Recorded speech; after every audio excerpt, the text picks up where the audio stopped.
I'm Rick Kaler. Thanks for joining me. It's hard to believe 1 month ago, the Dow Jones average hit a high of 29,551.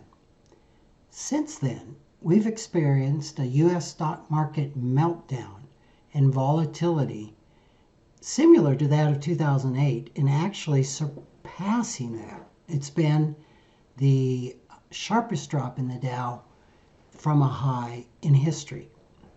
The Dow plummeted to 23,185 as of Friday, March 13th, which is a drop of 21.54%. The Dow has crossed that official bear market boundary of 20%. So basically the bull market is dead and the bear market is alive. As a contrast, a well-diversified portfolio is down less than half of that amount. So far, many investors are taking the stock market drop in stride. And I think there's 4 reasons. Many investors rode their portfolios down 45% in 2008, 2009, and then saw them rebound and produce average real returns over the next 10 years. Advisors have been telling investors to expect a downturn for a really long time. Third, I think most savvy investors learned from 2008, and now they have reserve accounts established where they hold 1 to 5 years of retirement income in cash. And lastly, those same savvy investors constructed their portfolios to cushion drops in equities by incorporating broad asset class diversification. For example, a 40-60 globally weighted portfolio with, say, 10% in real estate investment trusts has only 30% of stock market holdings. And if they're globally diversified, 15% of those are in U.S. stocks and 15% are in foreign stocks. That means around 60% of the portfolio is invested in other assets like bonds, tips, and cash equivalents. And if as an investor you added equity-like investment strategies, sometimes called alternatives, those have done very well too, even further cushioning the downturn of the portfolio. If this downturn continues, and nobody really knows if it will, I suspect things may be more frightening than in 2008. Why? Well, not only may we see a normal bear market, we're also dealing with the fear of the COVID-19 virus, which is really striking panic in many communities, a potential recession, which is fear of loss of jobs for many, and uncertainty around the presidential election. We haven't seen a recession in a presidential election year since Jimmy Carter. I've been a financial advisor since 1983, and I've seen 4 bear markets: 1980, 1987, 2000, and 2008. The average length of those bear markets was 18 months, with the average decline being about 42%.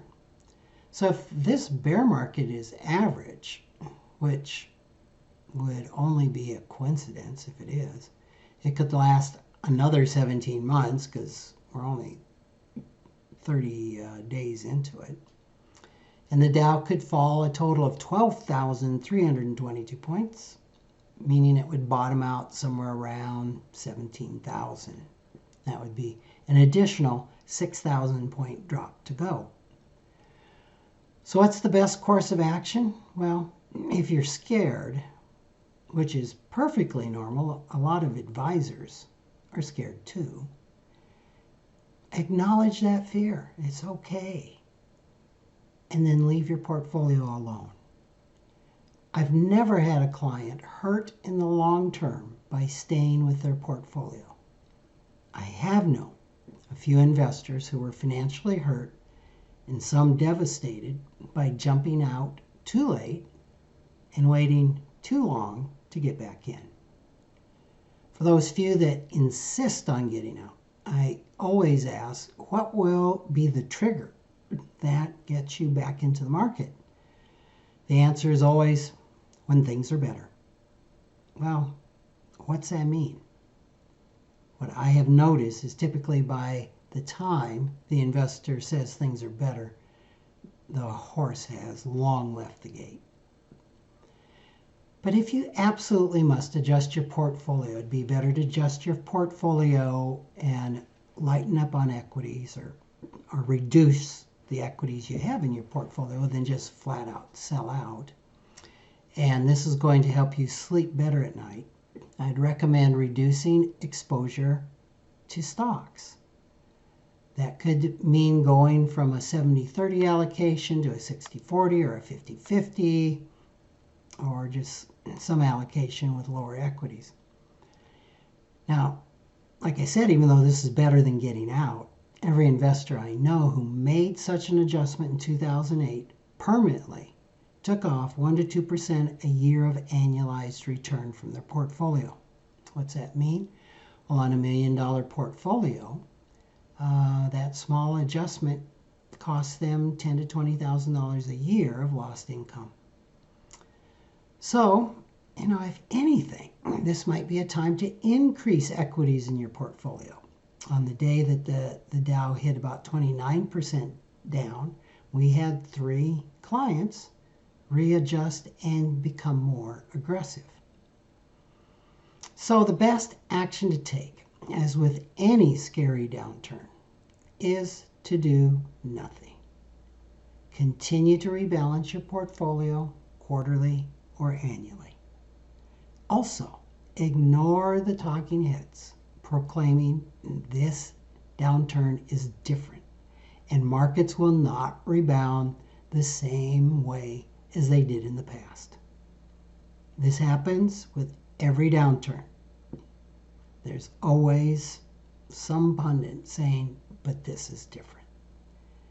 So if you need to, turn off or limit your consumption of financial news.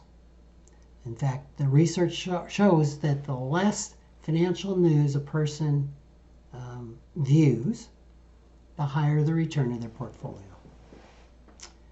Finally, reach out to your financial advisor if you have questions, if you feel anxious, or you're just simply frightened. They are there to help. Thanks for joining me.